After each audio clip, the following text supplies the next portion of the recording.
भव्य बिश्नोई ने अपना जीवन साथी चुना। यह बड़ी खुशी की बात है। भव्य बिश्नोई को शुभकामनाएं।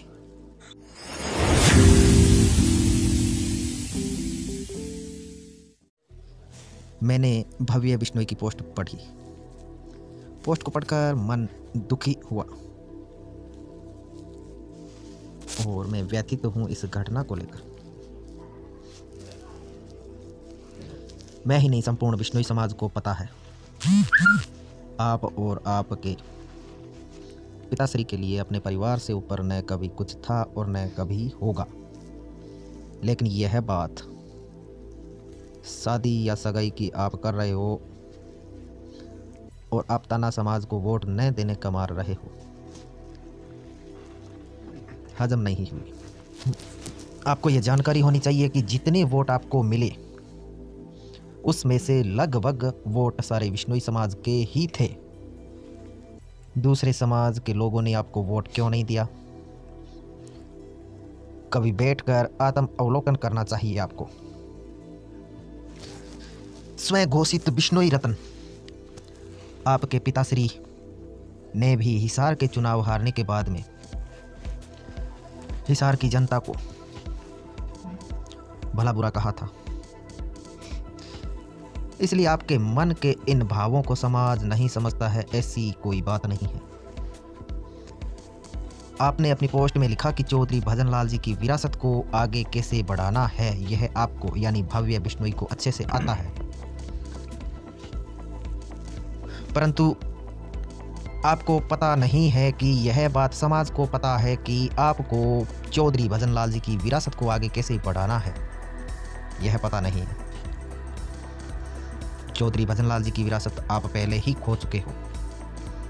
पिछले कुछ चुनावों से आप यह समझ ही चुके होंगे कि आपका सामाजिक और राजनीतिक कद हरियाणा की राजनीति में कितना बढ़ा या घटा है। आप सांसद बनकर भी क्या कर लेते? आपकी विचारधारा, आपका विजन हरियाणा और समाज को लेकर क्या है? आप क्या करते हैं और कहाँ रहते हैं? और फिर अपनी बुआ के बारे में यह बोल कर कि उन्होंने बनिया समाज में शादी की। दिवंगत चौधरी भजनलाल जी का नाम बदनाम कर रहे हो आप। जैसे आपके पिताजी ने चौधरी चंद्रमोहन अर्थात चांद मोहम्मद के शराबी होने के बारे में सार्वजनिक रूप से आदमपुर में यह कहकर किया था। समाज को वोट न देने का ताना मारने से पहले आपको यह अच्छी तरह से जान लेना चाहिए कि पिछले चुनाव में विरोधी उम्मीदवार कमजोर था आदमपुर में और समाज को तरस भी आ गया था आप पर, नहीं तो आपकी राजनीति तो उसी समय ही खत्म थी। खैर कोई बात नहीं, इसी प्रकार समाज को ताने मारते रहो। एक या दो चुनाव से अधिक नहीं है आपका राजनीतिक भविष्य। हरियाणा से सिर्फ आदमपुर में ही तो सिमट कर रह गए हो। अभी तो आप इसे किसी और का विवाह बता रहे हो, लेकिन जब वोट मांगने आते हो तो हम आपके और आप हमारे कहते हो। और किस धनी की बात कर रहे हो आप? कौन है समाज में आपसे अधिक धनाढ्य बिश्नोई समाज में? और किसके पीछे ईडी लगी हुई है? आपने तो बदनाम करने में मुक्ति धाम मुकाम बिश्नोई समाज के सबसे पवित्रतम स्थल को भी नहीं बख्शा।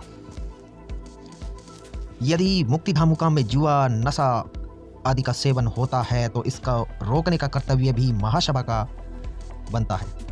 और महासभा के संरक्षक होने के नाते आपके पिताजी की जिम्मेदारी और बढ़ जाती है।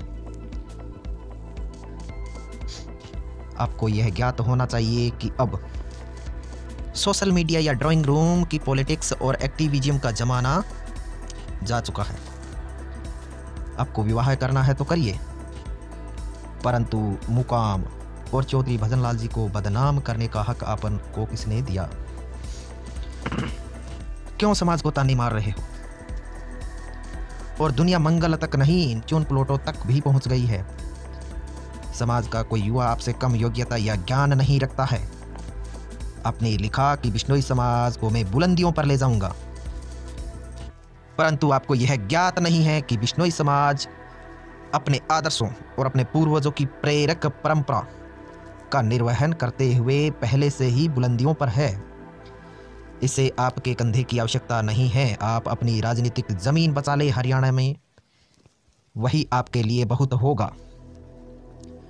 और यदि आप इतने ही लोकतांत्रिक हैं तो समाज के विभिन्न वर्गों के लिए तो महासभा का अध्यक्ष किसी नॉन बिश्नोई को भी बनाना चाहिए, क्योंकि किसी दूसरे बिश्नोई को तो आपके पिताजी भी नहीं बनने देंगे।